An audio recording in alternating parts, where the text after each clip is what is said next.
Today, we're going to have a video on how to adjust the retaining plate for the adjustable gib. From time to time, a mill may be dropped during shipping, or when you're carrying it around, you'll run one side or another into a door jamb or whatever. So we're going to show you how to readjust this main plate. Now, I've already taken the screws out of the bearing block assembly here, so I could slide this off. I'm going to slide this off, and if you have a whole lot of play down on one end or the other, this is how we're going to adjust the plate. Now, you can have the screw all the way out if you wish, or for the purposes of this video, let's just leave it like it is for now. It's 6 of one, half a dozen of the other. The first thing we're going to do is we're going to loosen the plate. All of these wrenches are 5/32. They're pretty tight.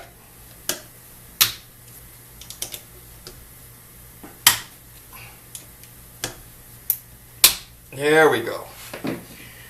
Now you can see we can move this plate. The next thing we want to do is make sure that we have a little bit of clearance, a little bit of play in this gib itself. See, so that's got a little bit of slop in it. It moves back and forth just a little bit. And it's more toward the front up here on my left-hand side than it is on the right. That way I have some room to adjust as it wears a little bit. But this is how you want it to look, and it's all nice and loose. Now, after it's been oiled and thoroughly cleaned, we're going to slide this back in. Of course, the screw is facing the bearing block. And we'll put it about midway. It's all pretty darn sloppy, isn't it? Now here we have a 5-inch C-clamp. Now here at the shop we have a special tool to do this, but I'm showing this is what you can use at home. You have to go to Home Depot, you get yourself a 5-inch C-clamp, just pretty standard. I don't know, maybe they're $7 or $8. And then you put it on the back and you put it on the front, and you'll notice I removed the locking gib screw. You have to take that out. And we'll put this right over that screw hole.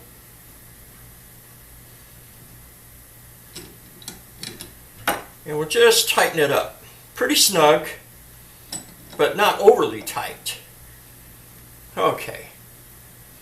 Then we use our dead blow hammer to give it a little tap. But at home you may not have a dead blow hammer, so you can go ahead and use a wooden block like so, just to get it centered up.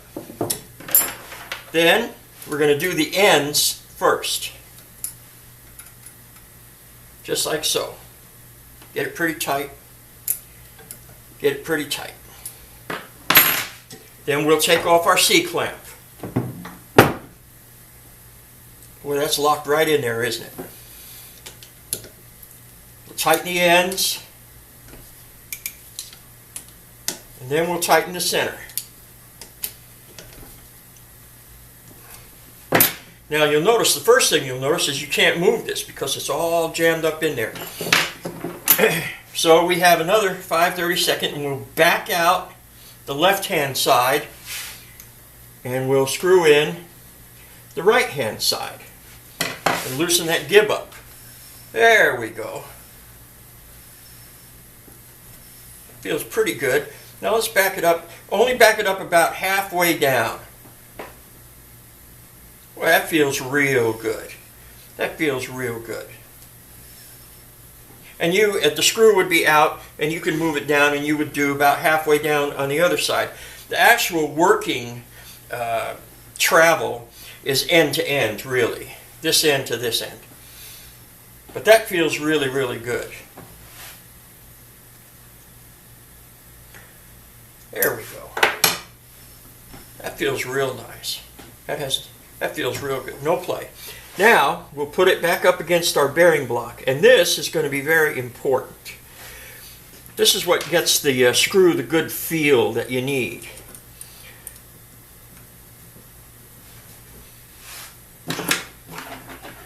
put our screws in.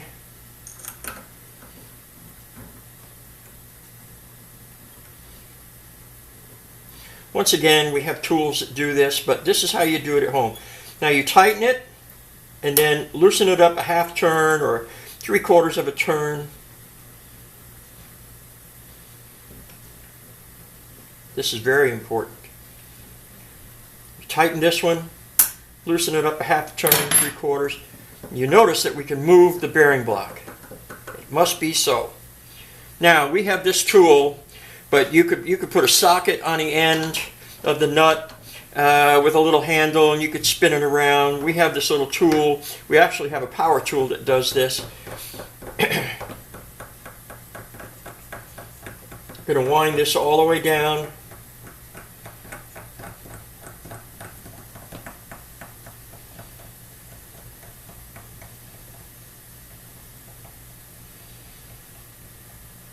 And we're going to get this within, I'd say, about 1/2 inch of bottoming out.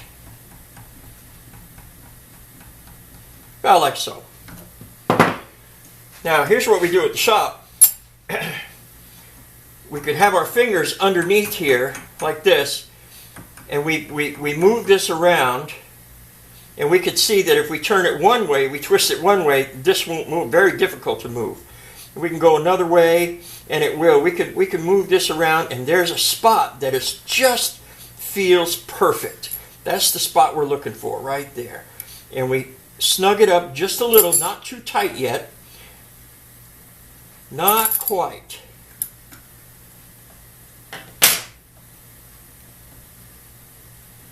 Here we go, right here.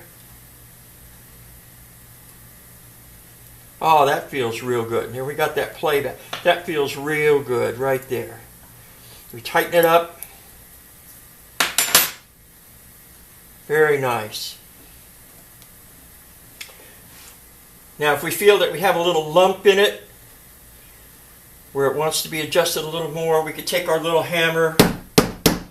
We can hit the back, and that straightens it right out. And boy, that feels just terrific right there.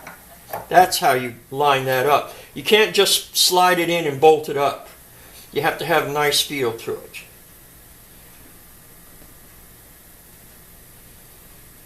That feels really good.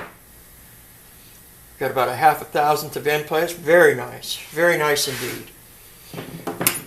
We're going to put our locking screw in here for the gib. That's in case you want to lock it where the X table doesn't move at all. And we'll go down, I don't know, about so far. We don't have to go all the way. And there it is. Boy, that feels just terrific. And here you notice I just screwed it down to the bench. I didn't put it in our regular fixture. But there it is. It's ready to go.